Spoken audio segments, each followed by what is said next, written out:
are you? And where are you going? What do you want?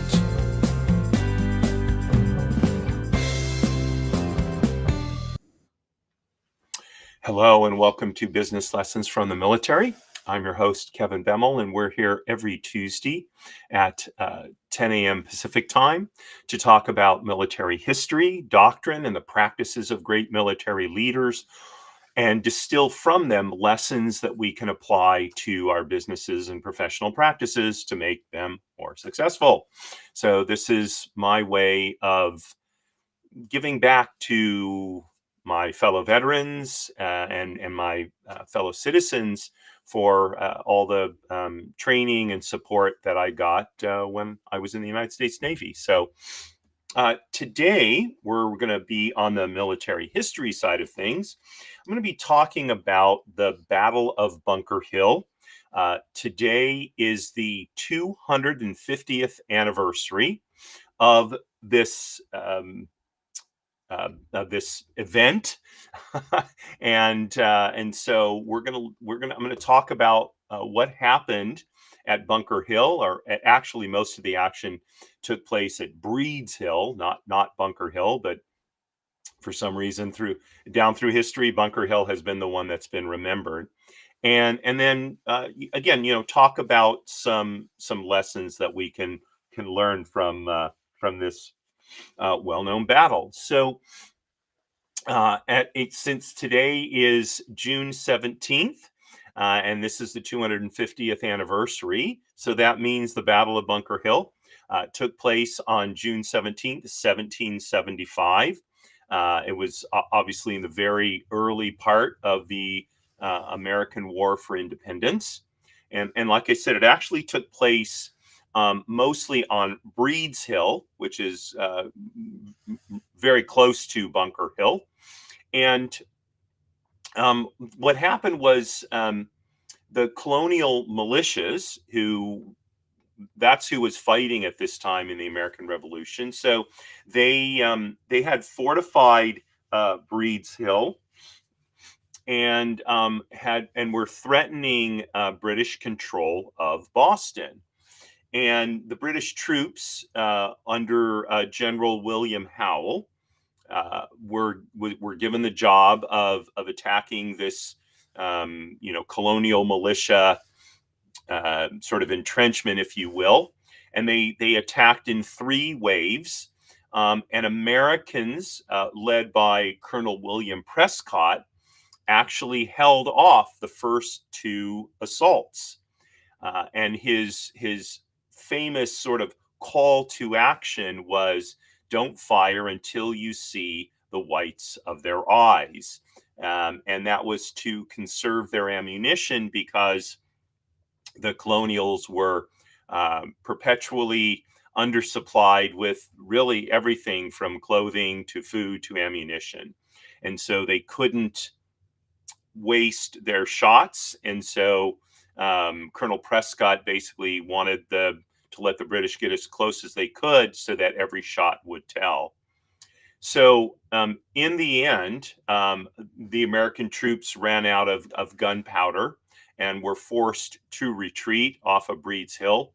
The British captured the hill, but they suffered over 1,000 casualties, including many officers. So American losses were much fewer, maybe about 400 or so. And despite the tactical defeat, American morale rose. The fact of the matter was, this was a large force, a large British force, and it was widely considered that the British would just overrun the Americans, and indeed, in the end, they did not.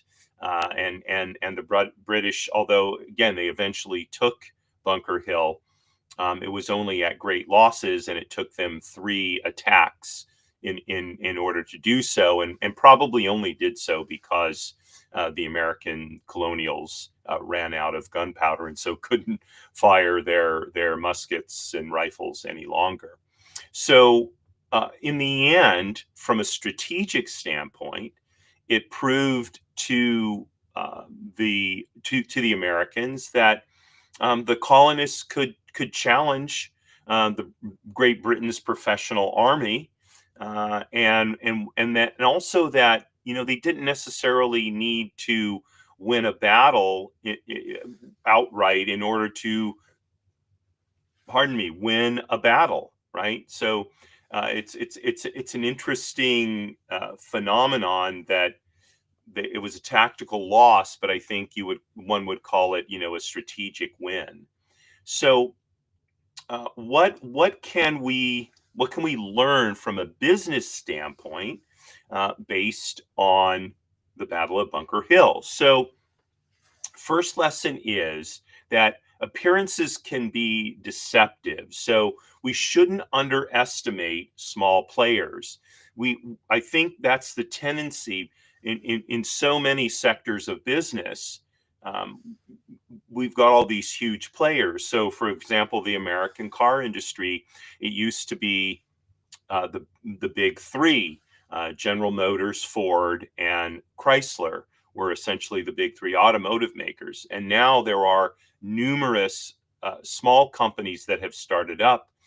Lucid, Tesla, of course, which is actually now by market capitalization the largest automaker, and Rivian, and there are others, and of course there are foreign automakers as well. But the idea that the American economy was always going to be just the three big automakers. I think there was some arrogance in that idea, and then along comes Tesla, right, and proves them wrong. So, in the Battle of Bunker Hill, the British underestimated the colonial militias. They expected a quick and easy victory, and instead, they were basically forced to suffer massive losses at the hand of these determined but inexperienced, or relatively inexperienced, fighters. So another business example that I think we could use is the fight of, or not the fight, but the challenge of Blockbuster by Netflix. So Netflix launched a DVD by mail business in 1997, and it was completely dismissed by Blockbuster, which was the huge video cassette and DVD rental company throughout the country. I think it had 11,000 outlets or something like that. It was absolutely dominant, and everywhere you went, you saw Blockbuster Video. And by the time that Netflix had pivoted to streaming in 2007, it was too late for Blockbuster, and Blockbuster went bankrupt in 2010. So, Blockbuster ignored Netflix as this sort of small niche player in, DVD by mail, and they paid a huge price for that. Eventually, they were destroyed by Netflix, right? So, and we can look at this from both sides. So, if we're the dominant player in the market, we shouldn't get complacent thinking that we're going to always be the dominant player, right? IBM, same mistake. Uh, we need to constantly be innovating. We need to constantly be looking at our market competition, and we shouldn't dismiss a new entrant merely because that it's a small company. The other side of that is, if we're a small player, that doesn't mean that we can't compete with our larger competitors. We may be able to. We may be able to offer a more value-oriented price structure because we don't have huge overhead. We may be able to offer more nimble service, more tailored service than a larger competitor can. So there's lots of ways for small organizations, small companies, to compete against big ones. We just have to get creative in order to do that. So appearances can be deceptive. Don't underestimate small players, and don't underestimate yourself if you're a small player.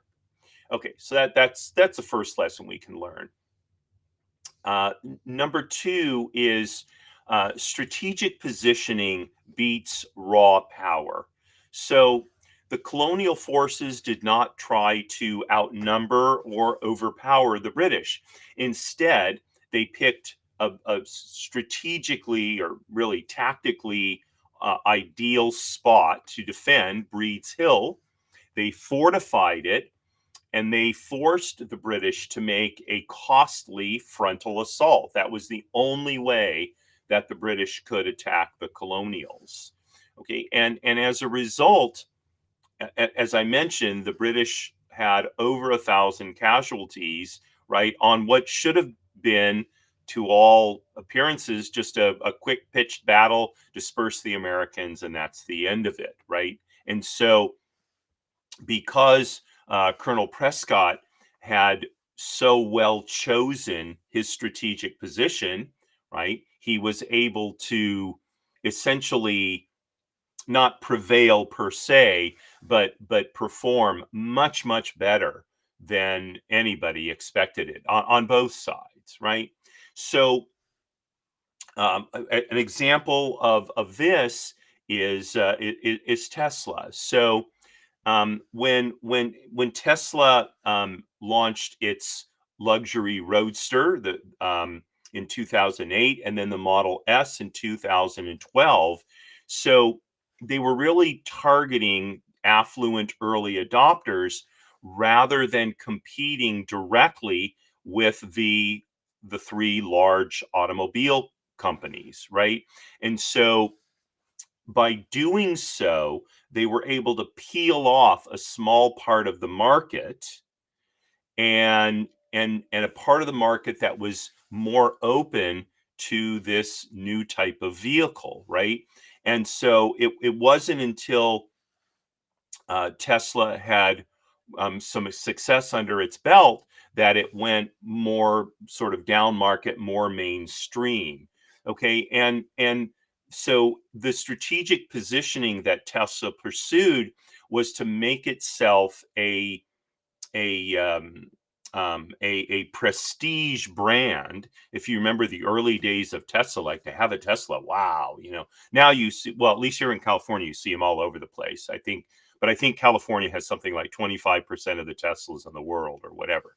But initially, Tesla was a prestige brand, and it wasn't until it really got rolling and really got its production going that it dropped its price point to make it more broadly affordable, right? And so again, we can do the same thing. So if we're a smaller competitor, one of the ways that we can compete with a larger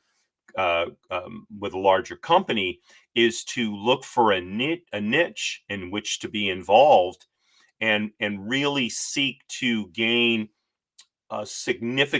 make a significant impact within that niche.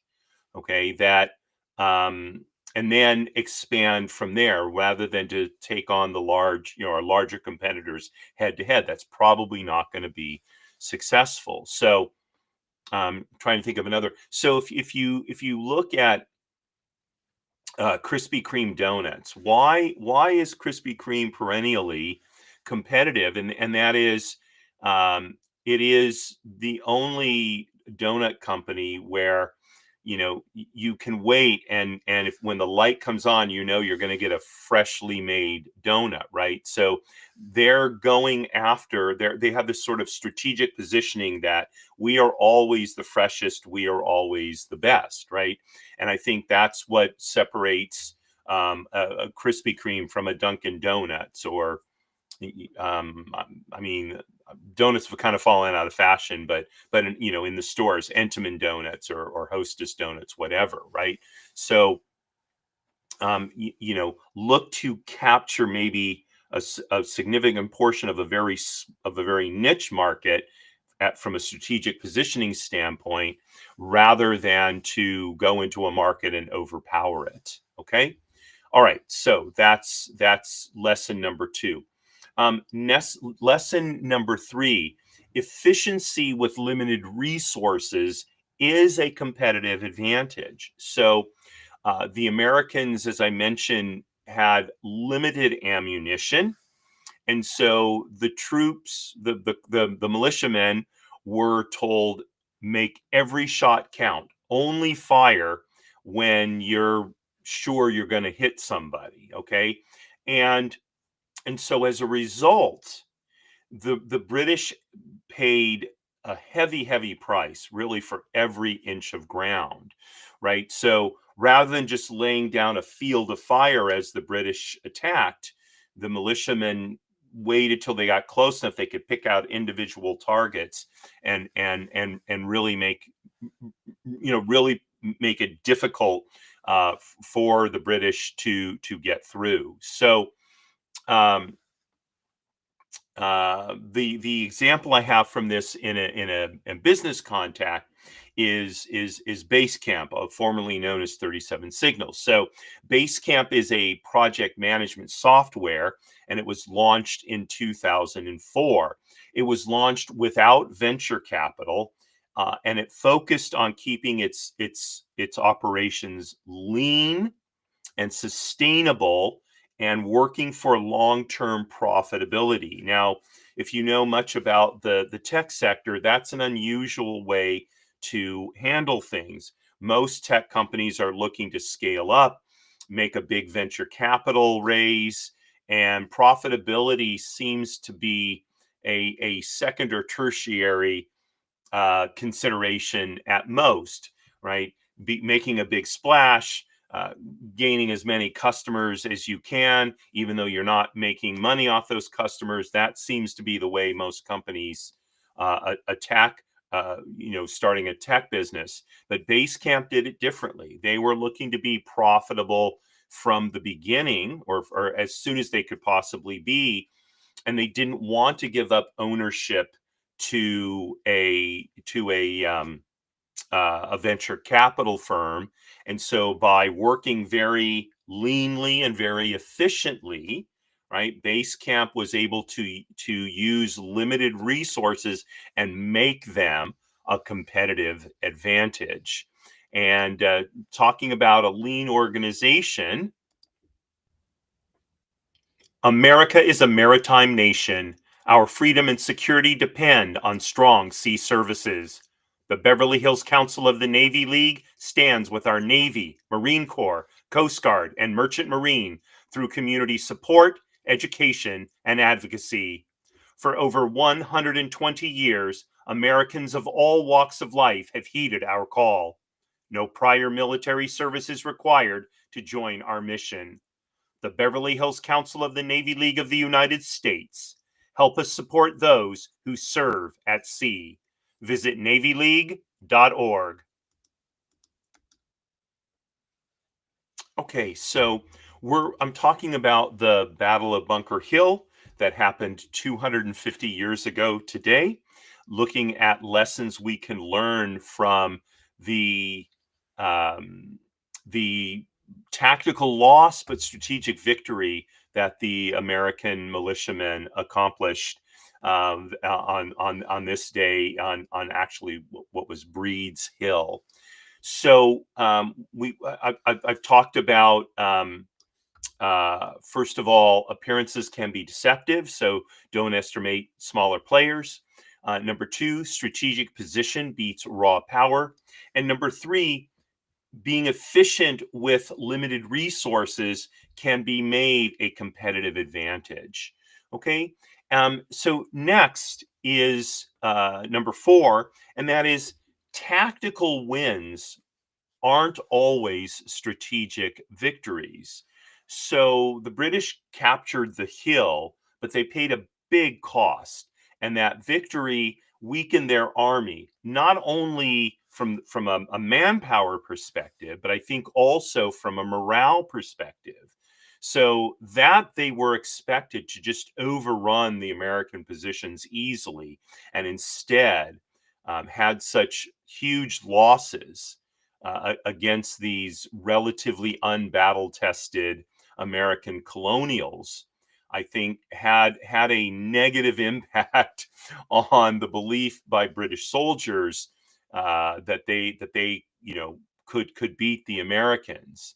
And so at the same time, even though the Americans lost, they were emboldened because they saw that with the right tactics and if as long as they operated efficiently, they could be an effective force. And George Washington knew that he didn't have to win. Okay. All he had to do was not lose. And of course, those are not the same thing. We tend to think of not losing as being winning. No, not losing is just not losing. Winning is winning, right? So there was a morale shift as a result of the Battle of Bunker Hill. And that played into America eventually prevailing in the war for independence. So excuse me, an example of this on the business in the business world is Uber. So Uber very aggressively entered global markets, including China and Southeast Asia, and it gained temporary market share. But eventually, it had to exit many of those same regions because of local resistance to Uber and also financial losses. So, what were initially tactical victories on the part of Uber in getting into numerous markets around the world actually ended up being a strategic defeat, as they ended up having to abandon those markets and essentially lose out on the investments they had made there. Um, uh, the monetary investments they had made there, right? So Uber most likely would have been better off being more selective about the markets it entered and in ensuring that it had enough firepower, so to speak, to be successful in those markets. Now, I think Uber was concerned about competitors like Lyft, for example, coming in and getting a jump on them. And so that's why they followed the strategy they followed. But in the end, that concern proved uh, well, it's not that it proved wrong. It's just that their strategy for broad-based aggressive expansion proved to be as bad a strategy as what might have happened if a competitor had come in. And it's probably likely that if a competitor had tried to conquer those markets before Uber, they would have suffered the same fate as Uber, right? So being first in is it may be a tactical victory, but it doesn't always lead to broader, more strategic success. Okay, so I think there's always the pressure to grow and all of that. But as I've mentioned many times on this show, uh, oftentimes the first organization into a particular area is not the one that gains long-term success. The classic example that I've mentioned before is MySpace versus Facebook, right? So MySpace predated Facebook by I think a year or two, and yet I don't even think MySpace exists anymore. Certainly nobody cares about it, whereas Facebook is one of the largest companies in the world, right? So that's the same. Tactical wins are not the same thing as strategic victories. Okay, number 6. So know when to retreat and regroup. So uh, when the Americans were realized they were running out of ammunition, rather than suffer complete destruction, they beat a tactical retreat. And of course, that was the smart thing to do to preserve their forces for future battles. And although it was Colonel Prescott who was the commander that so ably led the Americans on Breed's Hill, George Washington, who became the commander in chief of the American colonial army, he was incredibly adept about fighting and then sort of making a tactical or strategic retreat so that he would maintain his forces to fight another day. So it would be, I think, reasonable to say that despite losing most of the battles that he fought, still George Washington ended up winning the war.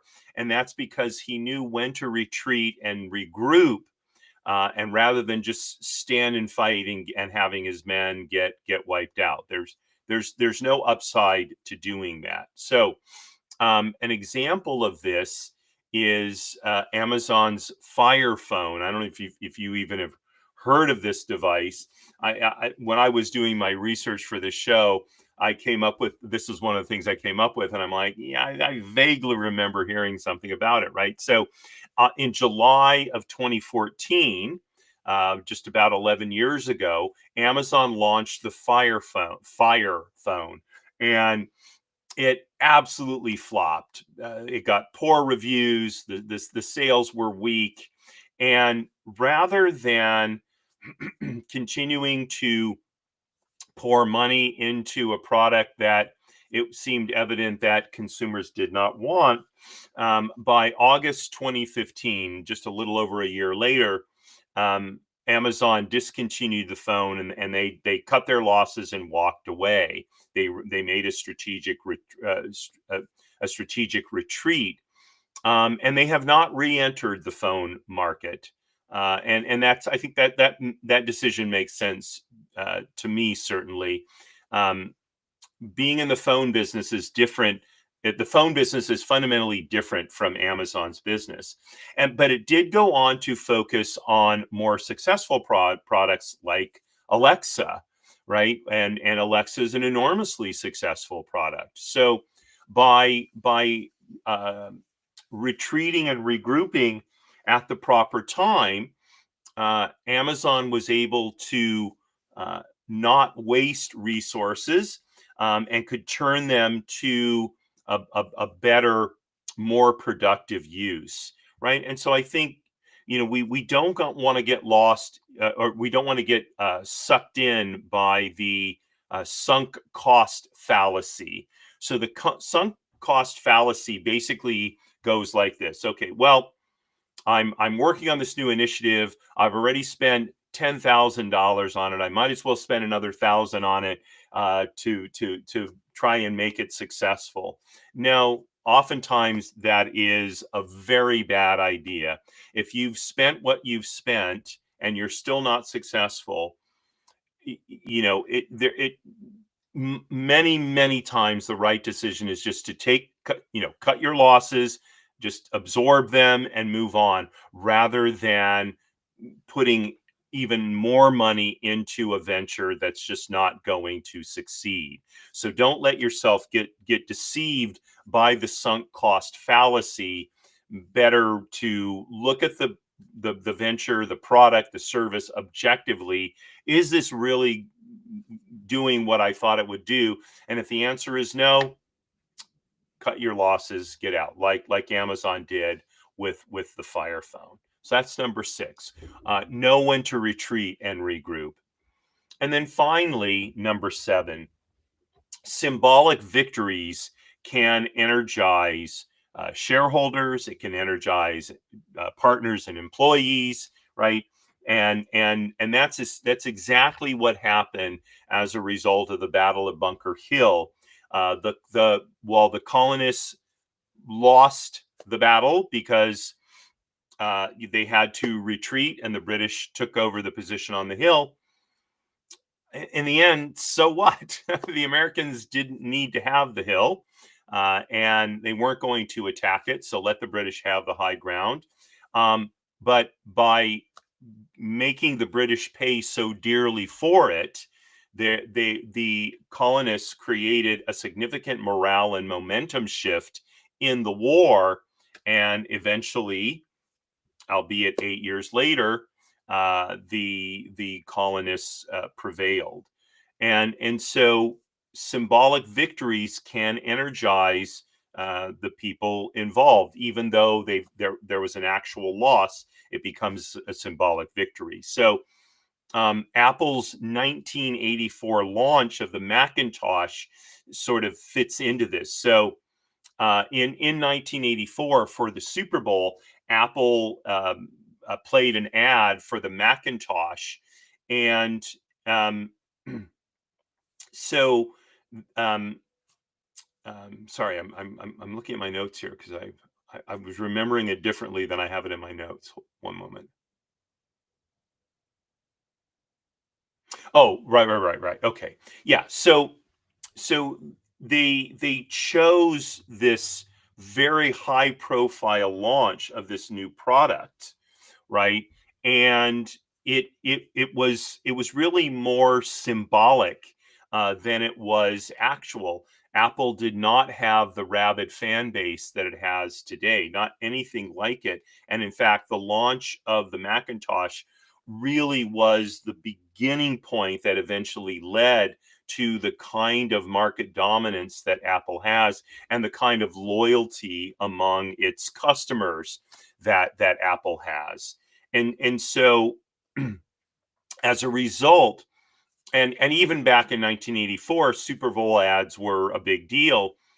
So it really energized Apple's brand, its employees, its customers, and it laid, as I mentioned a moment ago, the groundwork for what became a tremendously loyal customer base that we see today, and Apple becoming one of the most valuable companies in the world. Okay.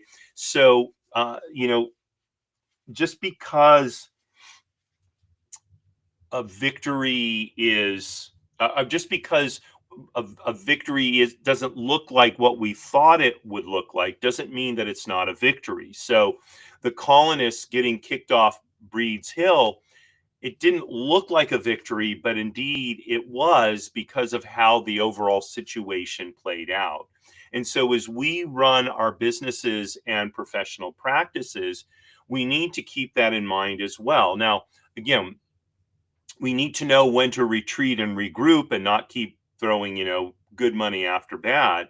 But by the same token, as long as we're not losing money, what may otherwise look like a small victory or even a defeat may indeed be a much bigger boost to our company or organization than we thought if we can follow it up with some more small victories. And that's essentially what the colonists did throughout the American Revolution, and we can do the same thing in business. So a series of small but worthwhile victories for a small company, generally speaking, will be better than some big, large, flashy victory that it's unlikely we're going to be able to replicate.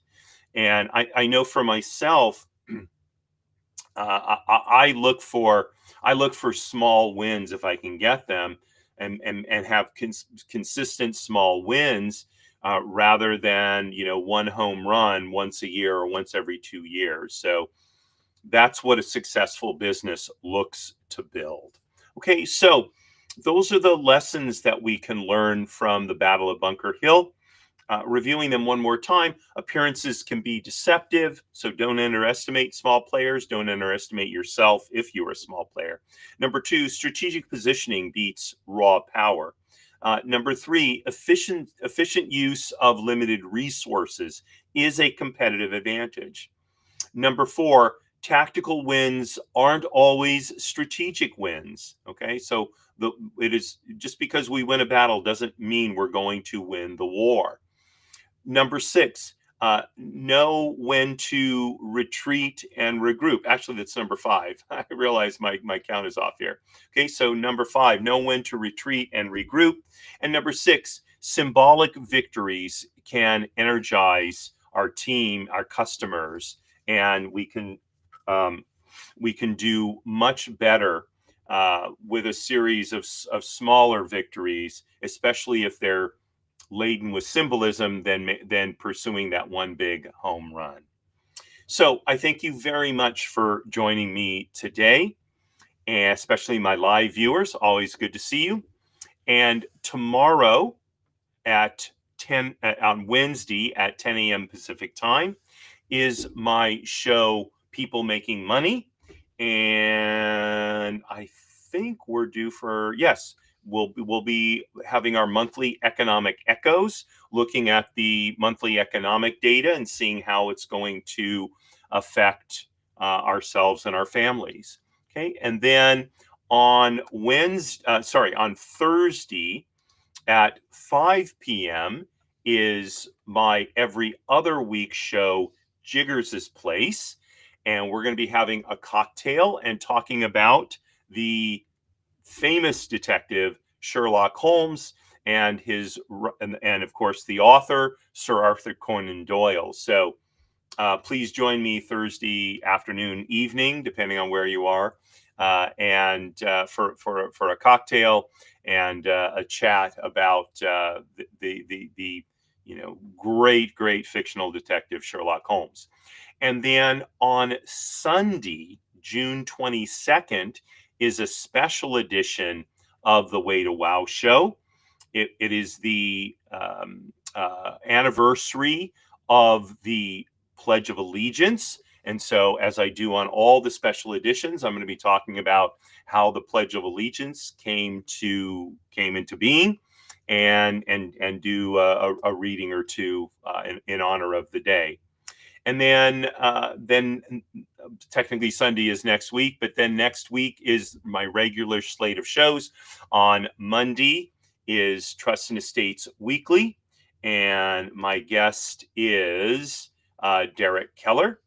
And on Tuesday, a week from today, on Business Lessons from the Military, my guest is Darren Burrell. So I've got, a lot of shows coming up. I hope you'll join me for all of them. Wishing you, and if you have any questions, comments, criticisms, all the social media links will post on YouTube after this episode posts. So invite you to share those, and then wishing you a wonderful rest of the day, and signing off as I always do. Marie, darling, you are my belle. Courage at all times, my friends.